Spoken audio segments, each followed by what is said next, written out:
The hands holding the black leather check presenter did not tremble. They were steady, capable hands. Warm brown skin, soft but calloused at the fingertips from years of carrying heavy trays and hot plates. Around the left wrist. Enzo, call the car. We're leaving, now. A wooden rosary with a silver cross was wound tightly, the beads pressing into the flesh like a quiet promise. She stood behind the wait station, hidden entirely by the towering mahogany service partition. The dining room of Ristorante Vecchio hummed beyond the wood, a symphony of clinking crystal, hushed, wealthy laughter, and the faint, earthy scent of shaved white truffles. She picked up a standard-issue ballpoint pen. She clicked it once. The sound was sharp, definitive, final in the small space. She opened the presenter. Inside rested a pristine white receipt, itemizing a dinner that cost more than her rent. Barolo wine, truffle bruschetta, dry-aged ribeye. But it wasn't the total that mattered tonight. It was the margins, with handwriting that was small, neat, and terrifyingly precise. She wrote 3 lines in the blank space beside the charges. Gunman behind you. Deal gone wrong. Exit now. She didn't hesitate. She didn't second guess. She didn't stop to consider that what she was doing might cost her everything. She clicked the pen again. She closed the black leather cover. She took a slow, deep breath, smoothing her hands down the front of her deep crimson-red button-down shirt, the uniform that served as her armor in this world of predators and prey. Every meal has a bill. Every betrayal has a cost. Every silence has a price. Tonight, the bill was coming due, and someone was going to pay it with their life, unless she intervened. She picked up the leather folder, tucked it neatly under her left arm, and walked out from behind the partition. She moved toward table 9, the most dangerous table in Manhattan, with the calm, measured stride of a woman who had decided that saving a stranger's life was worth risking her own. To understand how a 24-year-old waitress knew that an execution was about to happen in a private alcove, we have to go back. We have to look closer, because looking closer is exactly what Sofia Reyes did best. 5 o'clock in the morning in a cramped 4th-floor walk-up in Queens always smelled like instant espresso and lavender soap. This was Sofia's world before the sun rose. While the rest of the city slept, Sofia was already awake, already moving, already paying the bill life had handed her. She moved through the small apartment with fluid, practiced grace. Sofia was a beautiful, plus-size Latina, standing 5'4", wearing a size 18 with unapologetic elegance. She had rich, warm brown skin with golden undertones that seemed to catch whatever light was in the room. Her large, dark brown eyes missed absolutely nothing, framed by thick black lashes. A small, pale scar sat quietly on her chin from a childhood fall, a tiny imperfection on an otherwise gorgeous, round face with full cheeks and a strong, elegant nose. She wore her thick, lustrous black hair pulled back into a sleek, professional low bun for work, the baby hairs carefully gelled down to frame her face. Her lips were naturally full, painted in a subtle mauve, drawing attention to the beauty mark resting perfectly on her right cheekbone. She had broad shoulders, a very full bust, a soft, beautiful waist, wide hips, and thick thighs. She loved her body. It was strong. It carried her mother from the bed to the wheelchair every single morning.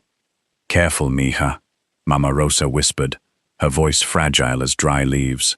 "I've got you, Mama," Sofia murmured softly, her strong arms wrapping securely around her mother's frail, 52-year-old frame. Multiple sclerosis had stolen Mama Rosa's mobility, but it had never touched her fierce spirit. Sofia lifted her, settled her into the chair, bathed her, sorted her morning medications, and prepared her breakfast. She did it all, with the same quiet efficiency she brought to everything in her life. 3 years ago, Sofia had been a sophomore at NYU, studying forensic psychology on a partial scholarship. She was brilliant, Her professors said she had a once-in-a-generation gift for behavioral analysis.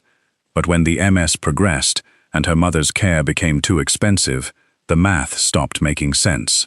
She couldn't afford both tuition and the home health aid. So she traded lecture halls for linen tablecloths. She traded textbooks for tip trays. She dropped out. That was the bill she paid for her mother's life. And she paid it willingly, every single day. But Sophia never stopped studying people. She just changed her laboratory. By 6 in the evening, she was standing in the opulent dining room of Ristorante Vecchio in downtown Manhattan. The restaurant was a cathedral of old money and quiet power. Heavy velvet curtains absorbed the sound. Crystal chandeliers cast a warm golden glow over crisp white linen tablecloths. The air smelled of aged Parmigiano, roasting garlic, expensive cologne, and exclusivity. A glass of sparkling water here cost $12. The clientele included senators, hedge fund managers, and men whose names never appeared in newspapers, but who moved the city like pieces on a chessboard. Sophia was the restaurant's best server.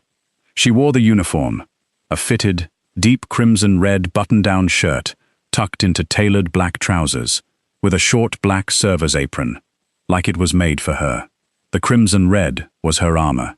It looked stunning against her warm brown skin. She moved between the tables silently, invisible, perfect. But her eyes were always working. Every table was a case study. Every dinner was a behavioral analysis.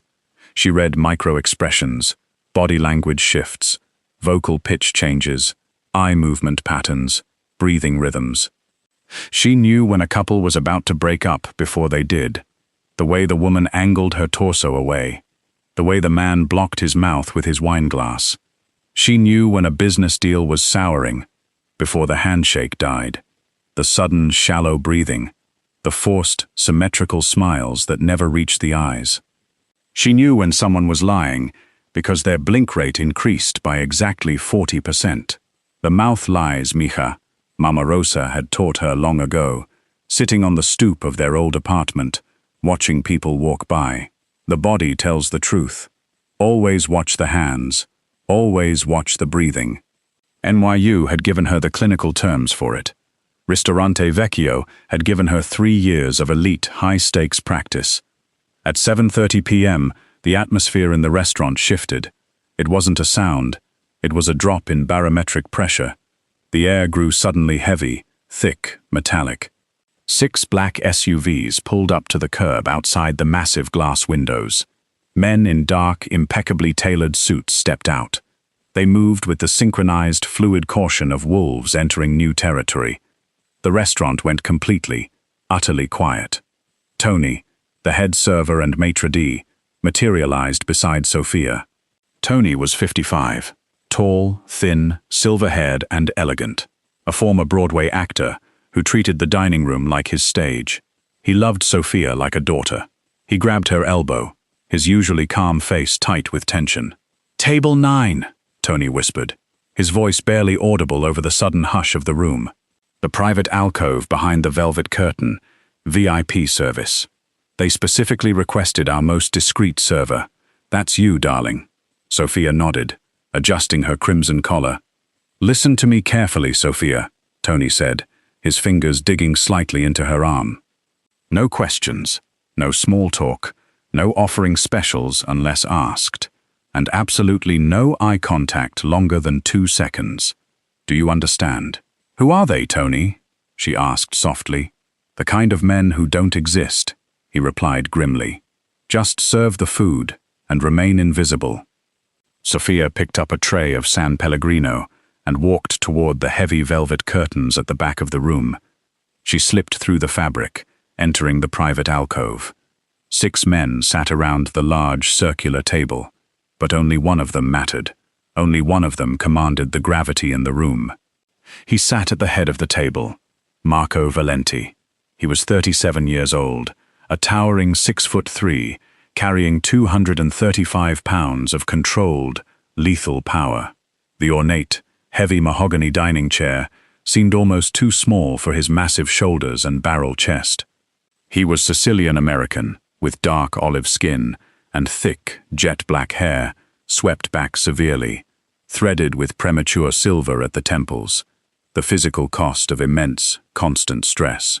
His face looked like it had been carved from marble by a sculptor who only understood war.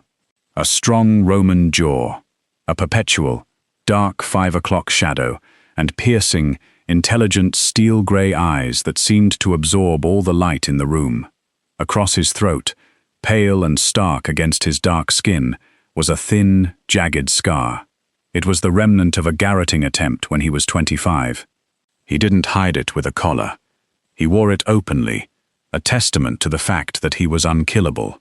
He wore an impeccable charcoal 3-piece suit with a deep burgundy pocket square that nearly matched Sophia's shirt. He wore no rings, no watch, nothing that could be grabbed in a fight. His powerful hands, with thick, scarred knuckles, rested flat on the white linen. He had the contained, explosive stillness of a caged predator. He wasn't loud, he wasn't posturing, but the danger radiated off him in waves. Sophia approached the table. She poured the water. She distributed the menus. She was perfectly silent, her movements fluid and unobtrusive. But as she moved, her mind was a supercomputer, processing data at light speed. She noted the man sitting to Marco's left. Enzo, his underboss, short, stocky, with thinning hair and nervous dark eyes. She noted the man sitting across from Marco, Viktor Resnik, a Russian arms dealer, though Sophia didn't know his profession yet. She only saw what his body told her. He was lean, pale, with cold blue eyes, cropped blonde hair, and an expensive grey suit with no tie. He smiled, a thin, razor-like expression that never, ever touched the ice in his eyes. "Marco," Viktor said, his voice smooth, carrying a faint Moscow accent. "It is good to see you outside of a warehouse." "Viktor," Marco replied. His voice was a deep, measured baritone. He spoke slowly, deliberately, placing each word into the air like a chess piece on a board. Sophia retreated to the corner of the alcove, blending into the shadows of the velvet curtains. She watched. Over the next 90 minutes, a masterclass in deception played out before her. They ordered the most expensive Barolo on the menu. They ordered courses of carpaccio and truffle risotto. They spoke in coded, veiled language about shipments, logistics, percentages, and territories. Sophia didn't understand the business. But Sophia wasn't watching their words. She was watching their bodies, and the bodies were screaming. At the 30-minute mark, she noticed Enzo, the underboss to Marco's left. He kept reaching up, lightly touching the lobe of his left ear, once every 3 minutes. It was a classic pacifying behavior, a self-soothing gesture, indicating extreme, mounting anxiety. His blink rate was erratic. He was terrified. At the 45-minute mark, she watched Viktor, the Russian across the table. When he had sat down, his chest was exactly 4 inches from the edge of the table. Now, imperceptibly, over the course of 3 courses, he had shifted his chair back. He was now 7 inches away. He was creating distance. He was clearing his lap, ensuring the table wouldn't impede him if he needed to stand suddenly. He was preparing to move. At the hour mark, Sophia walked out to the main dining room to fetch more bread. She glanced at the long mahogany bar. A man sat there, nursing a scotch. He had come in with Viktor. He was looking at his phone, but his body was angled perfectly toward the velvet curtain of the alcove. As Sophia walked past, she noticed his suit jacket. When he arrived, it had been buttoned. Now, it was unbuttoned, the left lapel pushed back, just a fraction of an inch, clearing access to a shoulder holster. She returned to the alcove. The air was getting thinner. At the 70-minute mark, she poured more Barolo. She noticed Viktor's glass. He was raising it frequently, toasting Marco, encouraging the massive Italian to drink. But Viktor's glass was still nearly full. He was only touching the rim to his lips, faking the swallows. He was staying entirely sober, keeping his nervous system sharp. But It was the breathing that truly terrified her. She stood in the shadows, watching Victor's chest, shorter inhales, held exhales, the exact physiological response of a human body, flooding with adrenaline, preparing for a violent confrontation. The deal wasn't just souring, it was a trap. And Marco Valenti, sitting with his broad back to the entrance of the alcove, calmly eating his steak, didn't seem to know it. Or if he did, he was hiding it perfectly beneath his terrifying stillness. Then, at the 85-minute mark, the final, fatal piece of the puzzle fell into place. Sophia stepped out of the alcove to get the dessert menus. As she turned back toward the curtains, she saw him. A new man had entered the restaurant 15 minutes ago. He was seated at a small two-top table, directly outside the velvet curtains, positioned perfectly behind Marco's chair. He hadn't ordered food, just a coffee. He was staring straight ahead at the curtain. Sophia watched him for exactly 10 seconds. He didn't blink. He didn't look at his phone. He didn't touch his coffee. And his right hand was buried deep inside the pocket of his dark wool coat, resting heavily on the table. It hadn't moved once. Sophia's blood ran cold, icing over in her veins. The man at the bar was the backup. Victor was the distraction. The man sitting outside the curtain, directly behind Marco's back, was the executioner. Victor was going to have Marco killed tonight, right here, in her restaurant. The moment Marco stood up to leave, or the moment Victor gave the signal that the deal had officially collapsed, the man behind the curtain would draw his weapon and fire directly through the velvet, into Marco's spine. Sophia stood frozen by the wait station, her heart hammering against her ribs like a trapped bird. She looked at Tony, who was cheerfully opening a bottle of champagne across the room. She looked at the wealthy patrons, laughing, eating, completely oblivious to the violence about to detonate in their midst. She couldn't warn Marco verbally. Victor's men were watching the entire floor. If she spoke, the gunman would fire immediately. She couldn't call the police. The response time was at least 4 minutes. Marco would be dead in less than 1. She couldn't cause a scene, drop a tray, or pull the fire alarm. The sudden chaos would trigger the shooter's adrenaline, and he would fire on reflex. She was a 24-year-old college dropout in a red shirt. She had no power, no authority, no weapons, but she saw the truth, and she couldn't look away. Panic is a cold, sharp thing. It tries to hijack the brain, begging the body to run, to hide, to survive. She didn't scream. She didn't run. She didn't look away. Instead, a profound, chilling calm washed over her. It was the same calm she felt when her mother had a severe pain flare up, the absolute, unwavering necessity of doing what had to be done, regardless of fear. She remembered her mother's voice, a memory from a time when Sophia had been too afraid to tell a teacher she was being bullied. When you can't speak the truth, write it down. The pen is quieter than the mouth, mija, but it cuts deeper.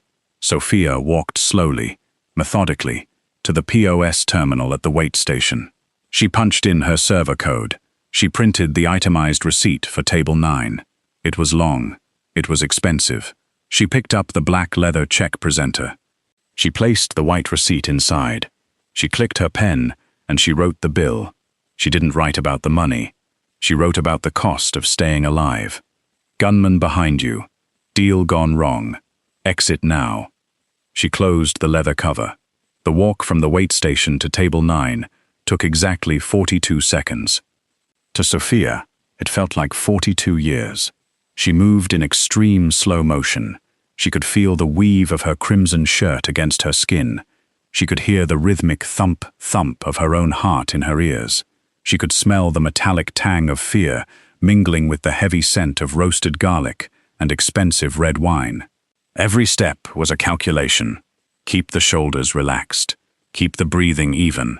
Do not look at the gunman sitting at the two-top. Do not look at the man at the bar. Look only at the curtain. She slipped through the heavy velvet. The alcove was silent now.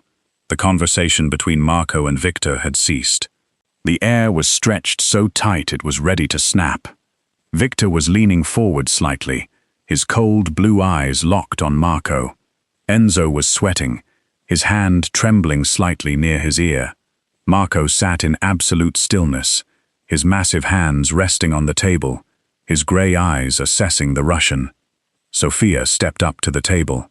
She placed the black leather presenter directly in front of Marco Valenti. No eye contact longer than 2 seconds, Tony had warned her. Sofia looked down into Marco's face. He looked up at her. Their eyes met. 1 second, 2 seconds, 3 seconds.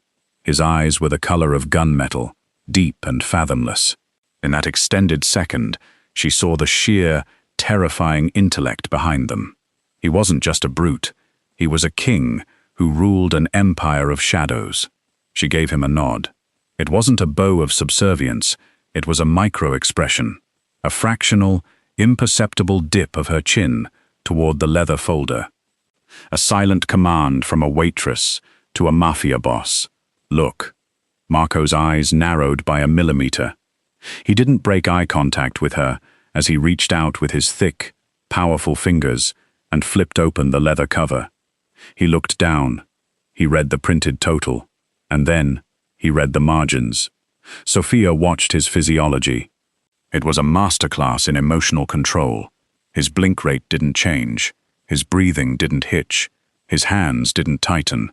The only indication that he had just read a death threat was a slight, nearly invisible hardening of his jawline, the muscles flexing beneath the 5 o'clock shadow. He closed the leather cover. He placed his hand flat on top of it. He lifted his grey eyes slowly back to Sofia's face. She had never, in her entire life, been so thoroughly, intensely seen. His gaze stripped away the restaurant, the uniform, the noise, and looked directly into the core of who she was. He recognized exactly what she had just done, and exactly what it could cost her. "Enzo," Marco said. His voice was calm, a deep, resonant rumble that vibrated the crystal glasses on the table. Enzo jumped slightly. "Yes, boss?" "Call the car," Marco said, not looking at his underboss, his eyes still locked on Sofia. "We're leaving. Now." Victor's pale face tightened, the mask slipping for just a fraction of a second. "Marco," the Russian said, his tone sharpening, losing its smooth charm. "We haven't finished our discussion regarding the port access." "The discussion is finished, Victor," Marco said. He stood up. He didn't stand up fast, which would have triggered the shooter outside. He stood up, with agonizing, terrifying slowness, unfolding his massive frame until he towered over the table. And critically, as he stood, he shifted his weight and pivoted his body. He did not turn his back to the velvet curtain. He faced the room, keeping his chest open, keeping his eyes on the exit, keeping the curtain in his peripheral vision. He had read the bill. He understood the geometry of the trap. Sofia took a single step back, blending into the heavy fabric of the curtain. As Marco passed her, close enough that she could smell the clean, sharp scent of his expensive cologne, mixed with the faint metallic smell of gunpowder deeply embedded in his clothes, she made one final move. She subtly angled her shoulder toward the left, pointing away from the main dining room, away from the front door, away from the waiting gunman. She pointed toward the swinging wooden doors of the kitchen corridor, the side exit. Marco caught the movement.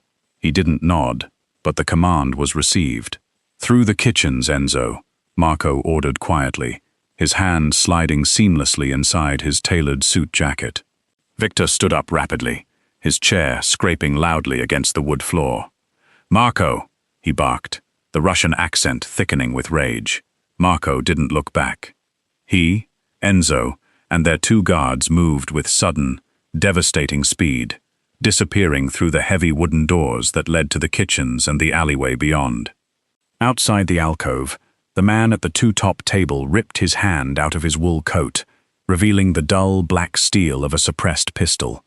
He lunged toward the velvet curtain, ripping it back.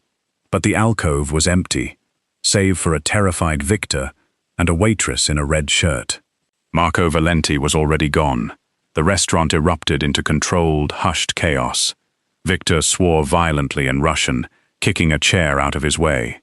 He glared at Sophia, his cold blue eyes promising death, before he and his men turned and stormed out through the front entrance, shoving patrons aside. The danger dissipated like smoke pulled through an exhaust vent. Sophia stood entirely alone in the dim, empty alcove. Her knees suddenly felt like water. She gripped the back of the mahogany chair to keep from collapsing. She was shaking now, the adrenaline leaving her system in violent, icy waves. She looked down at the table. The black leather check presenter was still sitting there, resting on the white linen beside a half-empty glass of Barolo. She reached out with a trembling hand, opened it, and pulled the white receipt out. She folded it carefully, sliding it deep into the pocket of her black server's apron. The bill had been presented. The bill had been paid. The next day, it rained. A cold, hard New York rain that washed the streets clean. Sophia thought it was over.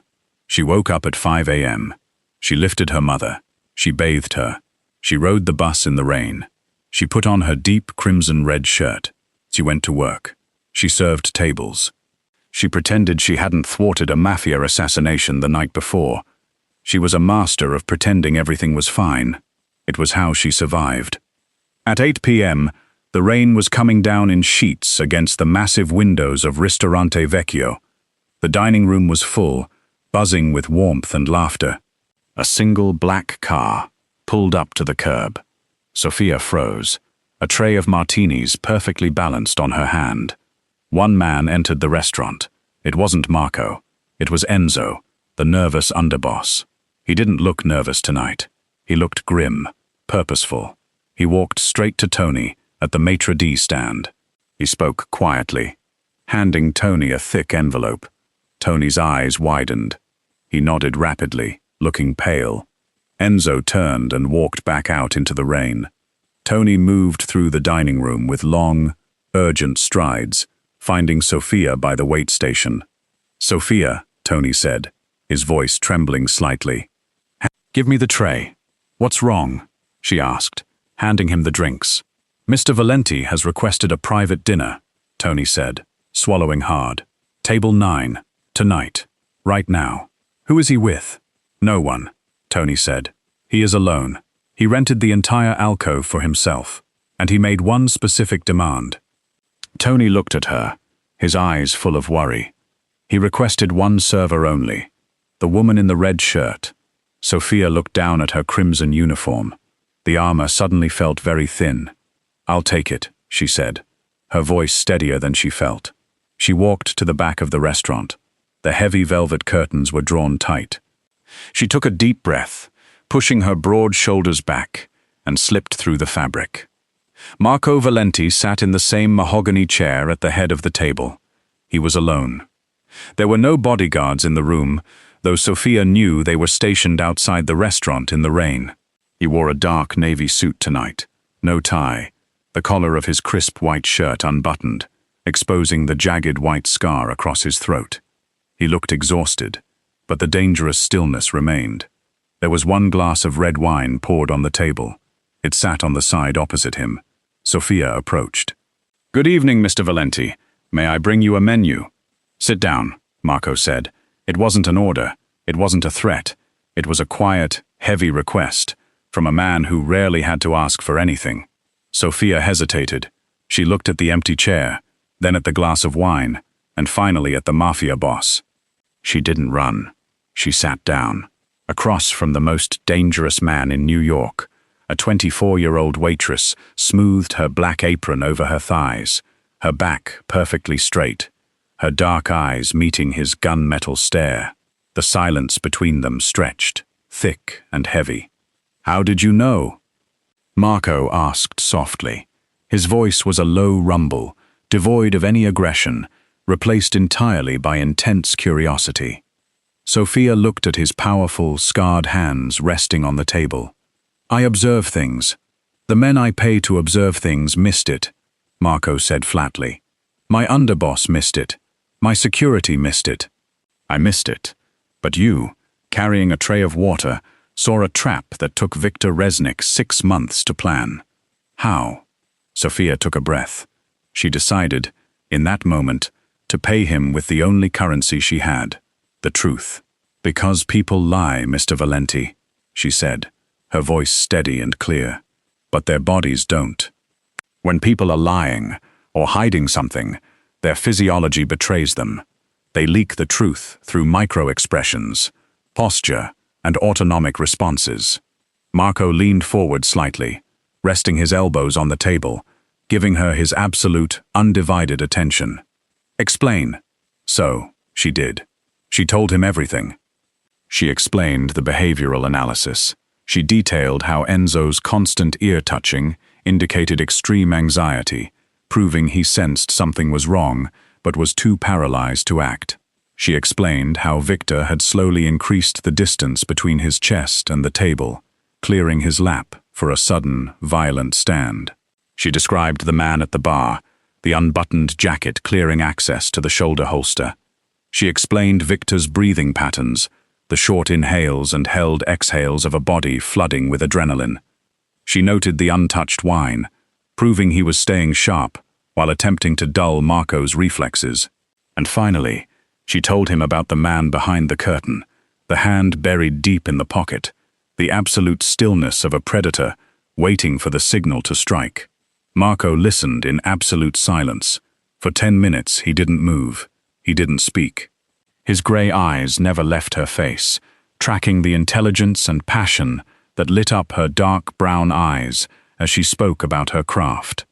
When she finished, the alcove was quiet again, save for the muffled sound of the rain against the distant windows. "You are either the most observant person I have ever met," Marco said slowly, "or you are the most dangerous." "I'm a waitress," Sophia replied, shifting slightly under his intense gaze. "You are considerably more than a waitress, Miss Reyes," Marco said, using her last name for the first time. "Where did you learn to see the world like this?" Sophia looked down at her hands, at the wooden rosary wrapped around her wrist. "My mother taught me the basics. NYU taught me the science." "You went to NYU?" "For 2 years. Forensic psychology." "Why did you leave?" The question was probing, but not unkind. It was the question of a man who needed to understand the mechanics of the world.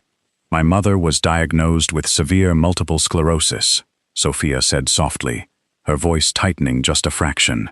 "She needs full-time care. I couldn't afford tuition, rent, and a home health aide, so I left." "You paid the bill," Marco murmured, understanding instantly. "Always," Sophia said with a sad, small smile. "There are always bills." Marco sat back in his chair. He studied her, this beautiful, brilliant, fierce woman, sitting across from him in her red armor, carrying the weight of her world without complaint. "You saved my life with a restaurant bill," Marco said quietly, the gravel in his voice scraping against the quiet room. "And you are drowning in bills you can't pay. There is an irony there that I find unacceptable." Sophia frowned. "Mr. Valenti, you don't owe me anything. I just couldn't let someone die at my table." "I owe you my life," Marco corrected sharply, the iron flashing in his eyes. "In my world, that is a debt that must be settled. Blood for blood, life for life." He reached inside his navy suit jacket. Sophia's breath hitched, but she didn't move. Marco pulled out a heavy, cream-colored envelope. He placed it on the white tablecloth and slid it slowly across the linen until it rested in front of her.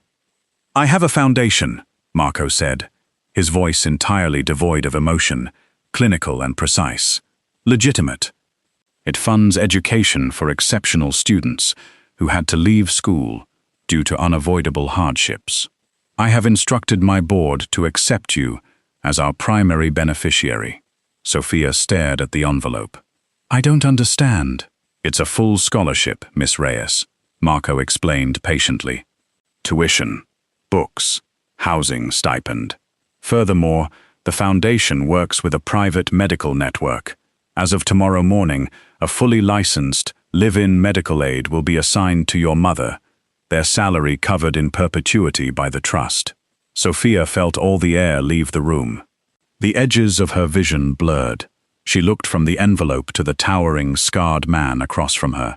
Why? she whispered, her voice cracking.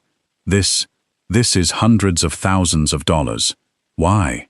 Marco leaned forward again, his grey eyes piercing straight through to her soul.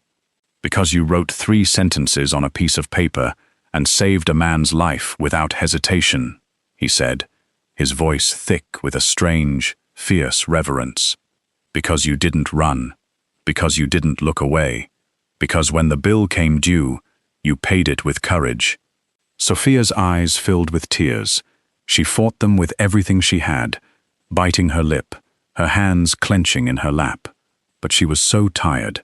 She had been carrying the weight of the world for so long, and suddenly, a terrifying stranger had simply reached out and lifted it off her shoulders. A single tear spilled over her dark lashes, tracing a shining path down her warm brown cheek, stopping near her beauty mark. Marco watched the tear fall. His massive, scarred hand twitched on the table, as if fighting the instinct to reach across the linen and wipe it away. He controlled it.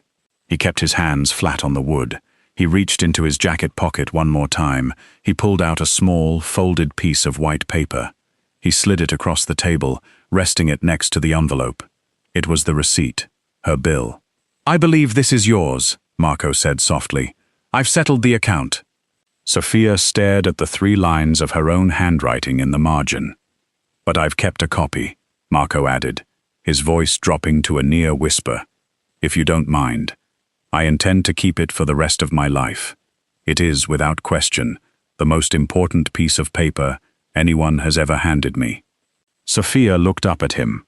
Through her tears, she gave him a real smile, a full, brilliant, dimpled smile that transformed her face, radiating a warmth that seemed to physically startle the cold, hardened man sitting across from her.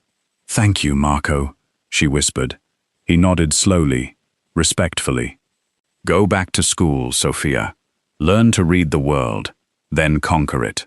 14 months later, the air in New York had turned crisp, smelling of roasting nuts and autumn leaves.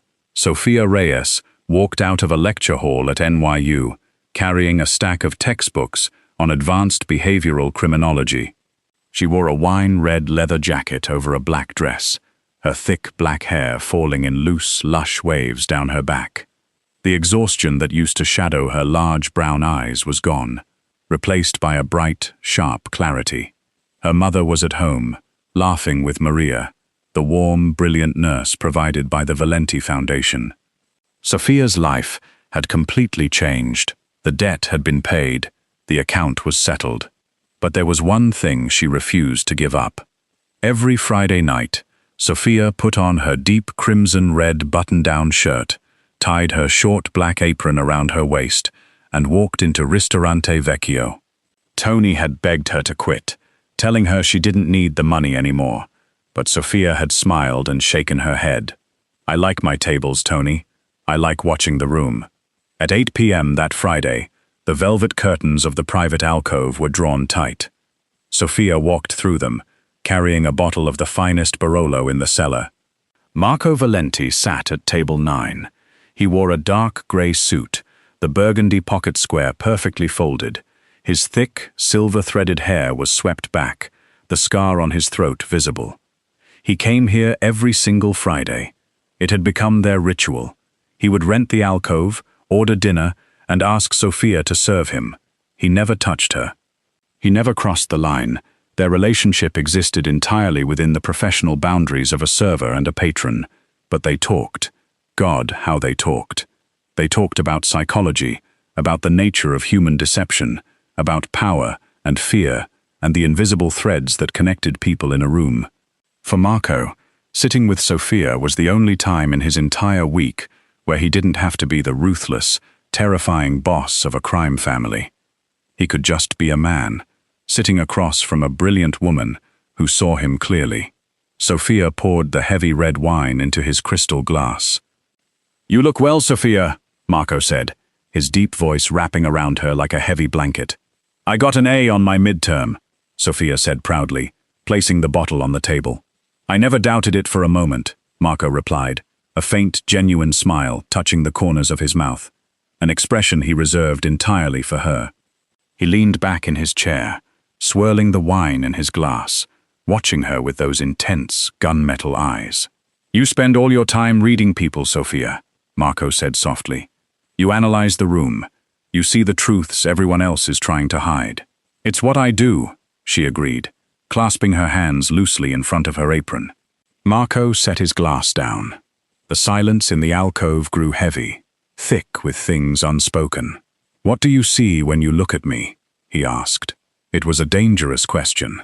He was asking her to strip away the armor, the reputation, the money, and the power, and tell him the truth about himself. Sophia didn't look away. She stood at the edge of the table, looking down at the massive, lethal man who had saved her family. She read him. She processed the posture, the tension in his jaw, the micro-shifts in his eyes, the absolute stillness of his powerful hands. She read him the way she read everyone, but infinitely deeper because she knew him now. "I see a man," Sophia began, her voice soft, musical, and unflinchingly honest, "who keeps a small, folded piece of paper in the inside pocket of his jacket, right over his heart." Marco's breath hitched, just slightly. A micro-expression. "I see a man," she continued, taking a half-step closer to the table, "who is terrified of owing anyone anything, because the last person he owed something to, his older brother, died before he could repay the debt. I see a man who carries that guilt like a stone in his chest." Marco closed his eyes for a fraction of a second. The muscles in his jaw tightened. "I see a man who thinks he is entirely alone in the world," Sophia whispered, her dark eyes shining with compassion. "And I see a man who comes to this restaurant every single Friday, not for the food, and not for the wine. He comes because this table, in this alcove, is the only place in the entire world where someone once looked at him and saw a person worth saving." The silence that followed was absolute. Marco opened his eyes. They were shining, the steel gray softening into something raw, vulnerable, and profoundly moved. He stared at the beautiful woman standing before him, draped in red, armed only with her intelligence and her staggering empathy. "You see too much, Sophia," he murmured, his voice thick with emotion. "I know," she whispered, a sad smile touching her full lips.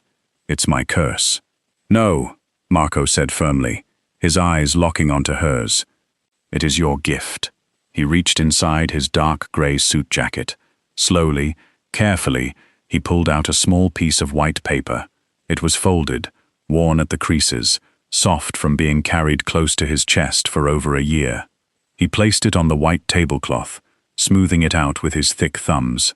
He slid it across the table until it rested in front of her. Sophia looked down.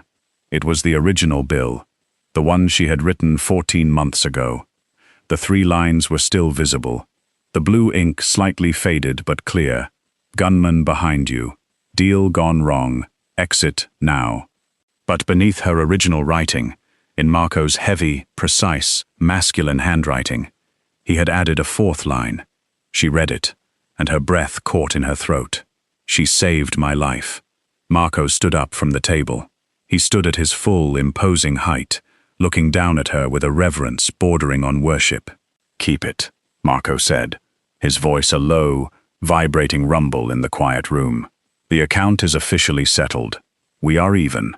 Sophia looked up at him, her heart hammering against her ribs, entirely different from the fear she had felt 14 months ago. This was a different kind of thunder. But, Marco added, a devastatingly handsome, genuine smile finally breaking across his scarred face. "Even though the debt is paid, I don't think I will ever stop coming to this table." Sophia picked up the worn piece of paper.